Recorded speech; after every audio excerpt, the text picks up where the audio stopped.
حب دنیا کی تباہ کاریوں پر بات کیا کرنا ہے۔ بہت مرتبہ حب دنیا پر بولنے والا انسان حد کو پار کر جاتا ہے، اور وہ جو نہیں کر سکتا اور قوم بھی نہیں کر سکتی وہ اس طرح کی باتیں کرتا ہے کہ دیکھو اللہ کے رسول نے پیٹ پہ پتھر باندھے، تم بھی پیٹ پہ پتھر باندھو۔ حضور علیہ السلام کے گھر میں 3 مہینے تک چولہا نہیں جلا۔ حضور کتنے غریب تھے، معاذ اللہ حضور کتنے مفلس تھے۔ ایسے لوگوں کے منہ میں خدا آگ داخل کرے جو میرے نبی کو غریب کہے، جو میرے نبی کو مفلس کہے۔ اس لیے کہ مجھے پتا ہے، کیونکہ ہم نے قرآن بھی پڑھا ہے اور حدیث بھی پڑھی ہے کہ دنیا میں سب سے مالدار انسان اگر کوئی ہوا ہے تو صرف آمنہ کا لال ہوا ہے۔ آمنہ کے لال سے بڑھ کر نہ کسی کے پاس دولت آئی ہے اور نہ دولت آ سکتی ہے، اس لیے کہ جو غریب ہوگا وہ کسی فقیر کو چونی دینے سے پہلے 50 مرتبہ سوچے گا، لیکن جس کو خدا کہتا ہے وہ اما السائل فلا تنہر، محبوب جو تیرے پاس بھیک مانگنے آئے تو کبھی اس کو نہ نہیں کہنا، تو کبھی اس کو جھڑکنا نہیں، اس لیے کہ اگر تو نہ دے گا تو کائنات میں پھر کون دے گا۔ ایک مقام پر فرمایا وہ اما السائل فلا تنہر، محبوب سائل کو سوال کرنے والے کو جھڑکنا نہیں۔ اور دوسرے مقام پہ رسول سے کہلوا دیا واللہ یعطی انما انا قاسم، اللہ عطا کرتا ہے اور میں تقسیم کرتا ہوں۔ تو پھر ہم حضرت موسیٰ کے دامن میں جو دیکھتے ہیں عطا خدا نے کیا ہے، ہاتھ مصطفیٰ جانے رحمت کا ہے۔ ابراہیم خلیل اللہ کی گود میں جو دیکھتے ہیں عطا خدا نے کیا ہے، ہاتھ مصطفیٰ جانے رحمت کا ہے۔ سلیمان اتنا بڑا بادشاہ جسے دنیا کہتی ہے، پوری دنیا کی بادشاہت سلیمان علیہ السلام کو عطا کی گئی ہے، دیا اللہ نے ہے، ہاتھ مصطفیٰ جان رحمت کا ہے۔ اب آپ مجھے بتائیں جو سلیمان کو سلطنت عطا کرتا ہے اس سے بڑھ کر دولت مند کون ہوگا؟ اس لیے پھر دولت کی مذمت پر تقریر کیسے کروں؟ حب دنیا، اصل میں لوگوں نے سمجھا ہی نہیں کہ دنیا کیا ہے۔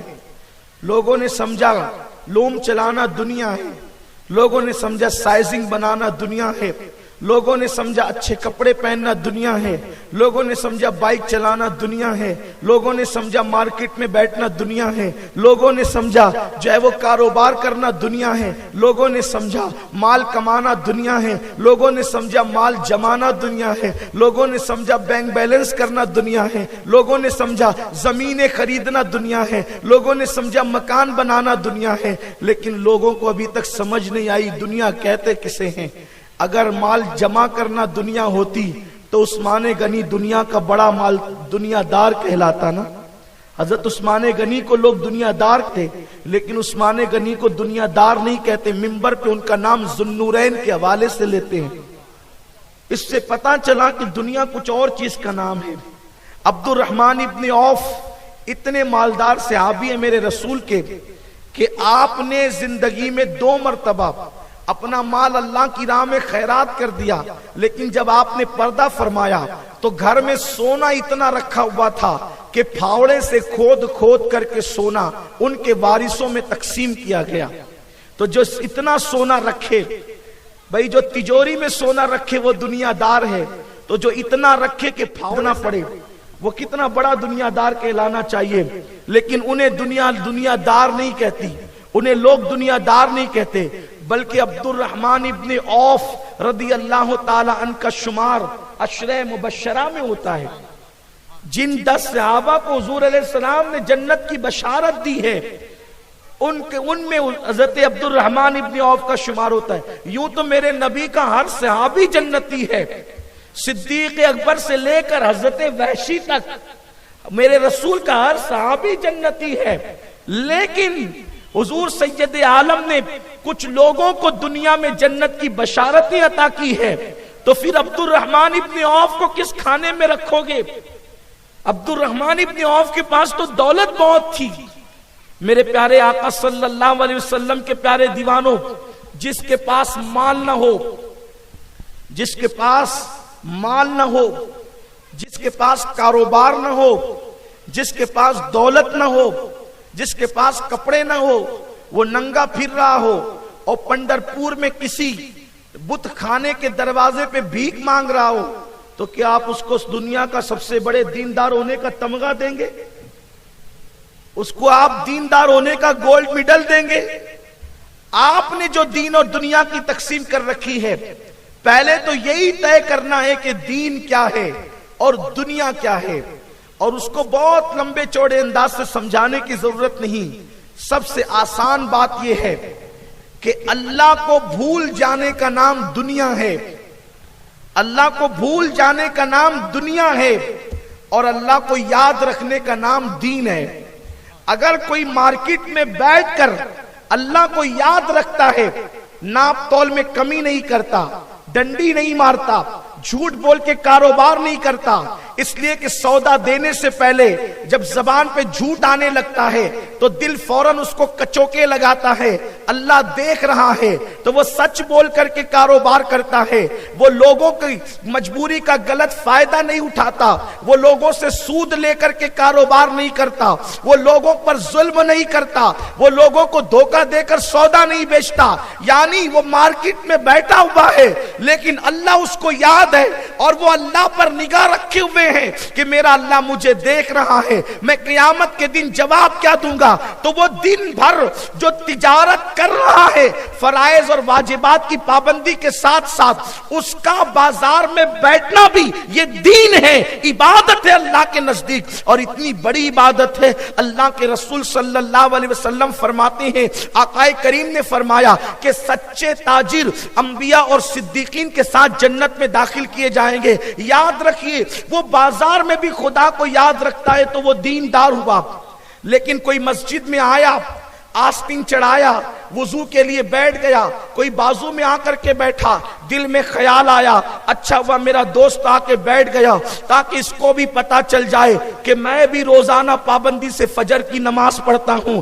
اب وہ دیندار نہیں بلکہ وہ دنیا دار ہے، اس لیے کہ مسجد میں اس کو دوست یاد رہا، خدا یاد نہ رہا، تو مسجد میں آنے والے دنیا دار ہوئے اگر خدا یاد نہ آیا تو، اور بازار میں بیٹھنے والے دیندار ہوئے اگر خدا یاد ہے تو۔ اب مختصر بات پتا چلی، اللہ کو یاد رکھنے کا نام دین ہے، اللہ کو بھول جانے کا نام دنیا ہے۔ اب یہ بات پتا چل گئی، اب آئیے حب دنیا کی تباہ کاریاں کیا ہے۔ یعنی کہ مال کی محبت میں اگر آپ اللہ کو بھول چکے ہیں، مال کی محبت میں آپ نے اللہ کو فراموش کر دیا ہے تو آپ دنیا دار ہے۔ دیکھو نمرود کے پاس بھی مال ہے، فرعون کے پاس بھی مال ہے، بخت نصر کے پاس بھی مال ہے، شداد کے پاس بھی مال ہے، حامان کے پاس بھی مال ہے، ان کے پاس بھی مال ہے، لیکن مال نے ان کو مغرور کر دیا، اللہ کو بھلا دیا، ان کے دلوں کے اندر اللہ کی یاد نہ رہی۔ انہوں نے سوچا ہم سے بڑا دنیا میں کوئی نہیں،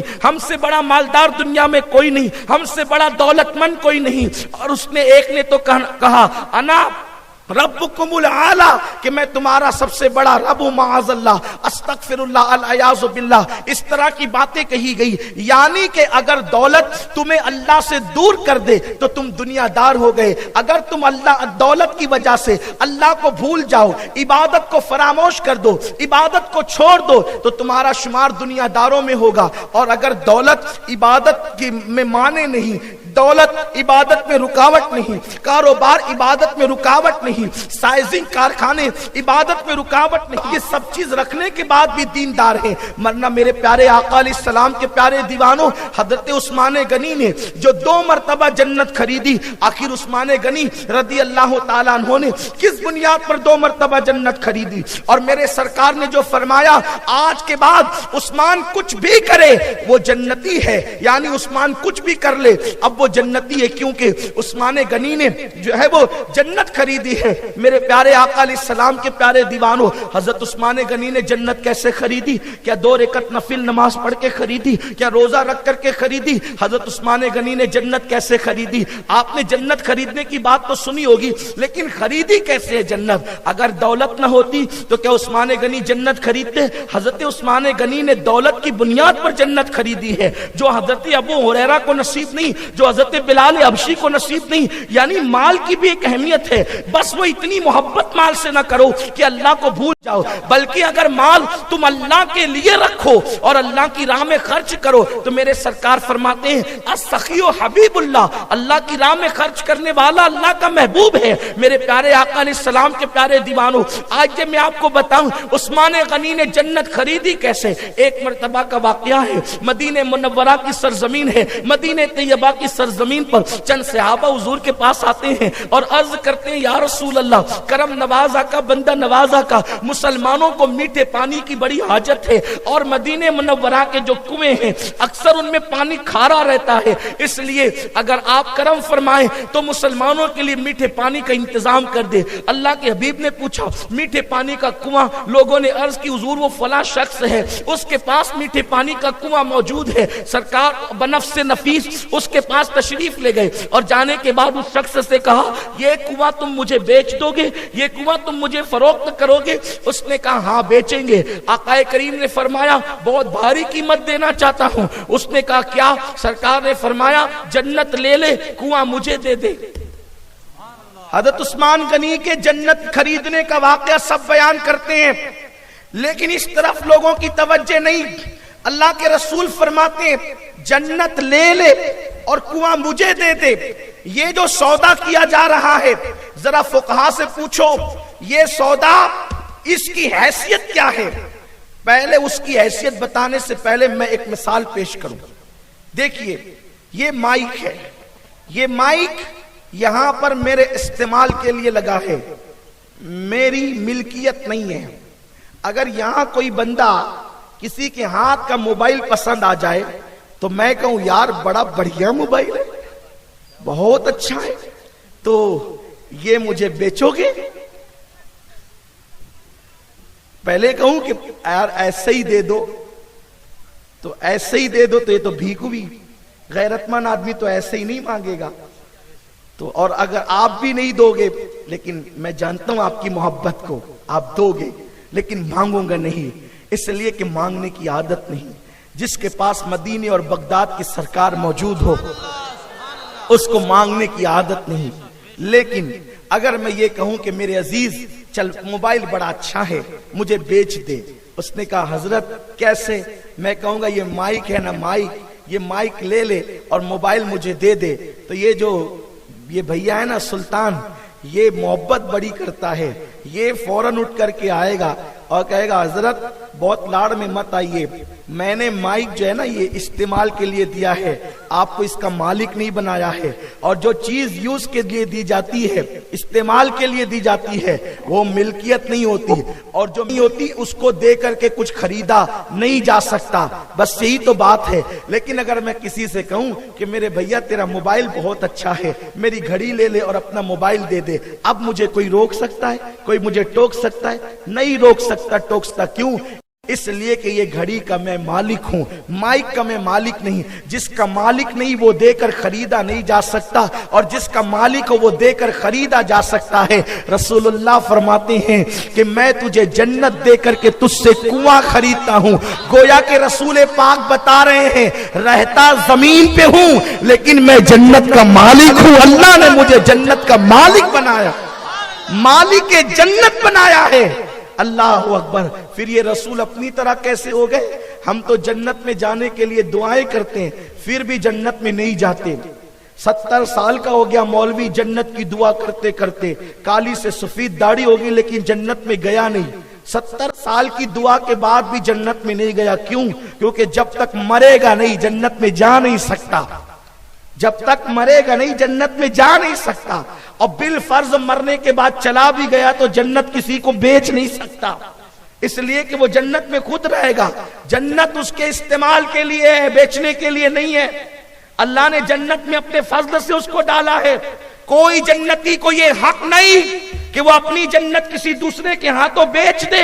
لیکن یہ مالک جنت آمنہ کا لال ہے, زمین کے اوپر رہتے ہیں تو جنت بیچتے بھی ہیں، جنت تقسیم بھی کرتے ہیں۔ اللہ اکبر! میرے آقا علیہ السلام کے پیارے دیوانوں، اس سے پتا چلا کہ تم اور ہو، نبی اور ہیں۔ تم 70 سال دعا کرنے کے بعد مرنے سے پہلے جنت میں نہیں جا سکتے، اور وہ بھی جنت میں جاؤ گے تو وفا کے بغیر نہیں جا سکتے۔ ابھی تو یہ فیصلے باقی ہے کون جنت میں جائے گا کون نہیں جائے گا، لیکن بات اتنی ضرور ہے کہ جنت میں وہی جائے گا جو رسول پاک کا وفادار ہوگا۔ میرے آقا علیہ السلام کے پیارے دیوانوں، مگر میرا رسول ہے کہ حضور موت کی لذت چکھنے سے پہلے جنت کی سیر کر کے بھی آتے ہیں، اور صرف جنت کی سیر کر کے نہیں آتے، جنت کو بیچتے بھی ہیں۔ بلکہ خدا کی قسم اگر ایک بات آپ برداشت کر سکتے ہو تو حدیث کی روشنی میں کہہ دوں، جنت بنانا صرف اللہ کا کام ہے۔ میرا رسول تو جنت کا مالک بھی ہے اور جنت بناتا بھی ہے۔ میرا رسول جنت بناتا بھی ہے۔ اللہ امام بخاری پہ رحم فرمائے، ان پہ رحمت فرمائے، انہوں نے بتایا کہ نبی جنت بناتا بھی ہے۔ جنت بناتا کیسے ہے؟ جنت بناتا کیسے ہے؟ نبی پاک اپنے گھر سے منبر تک بار بار چلتے ہیں تو وہ زمین جنت ہو جاتی ہے، یہ تو حدیث ہے۔ دوسری بات یہ، اللہ نے قرآن میں کہیں نہیں فرمایا کہ ماں کے قدموں کے نیچے جنت ہے۔ میرے رسول نے فرمایا الجنت تحت اقدام الامہات، جنت تمہارے ماں کے قدموں کے نیچے ہے۔ رسول چاہے تو اپنے تلوے سے بھی جنت بنا دے، رسول چاہے تو ماں کے قدموں کے نیچے بھی جنت بنا دے۔ اب بتائے خدا نے ایسا رسول عطا کیا ہے جو جنت کا مالک بھی ہے اور جنت کو بناتا بھی ہے۔ خالق کل نے آپ کو یا رسول اللہ ایسے نعرہ تھوڑی لگتا ہے، حضور جنت بنائے اور سنی ایسا نعرہ لگائیں کہ کچھ جواب دے کچھ نہ دے، ذرا سب مل کر جواب دے۔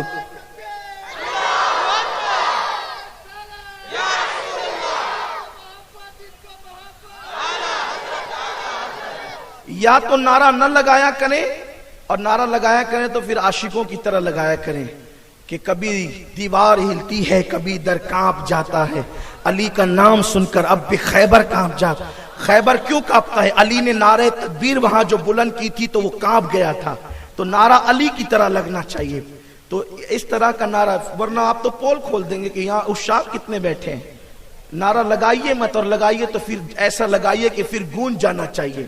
بہرحال تو حضور جنت بناتے بھی ہیں، میں نے حدیث سے پیش کر دیا، کسی کو اختلاف ہو تو 1000 بار ہو، لیکن حضور جنت بناتے بھی ہے۔ بات عرض کر رہا تھا، سرکار نے فرمایا جنت لو اور مجھے کنواں بیچ دو۔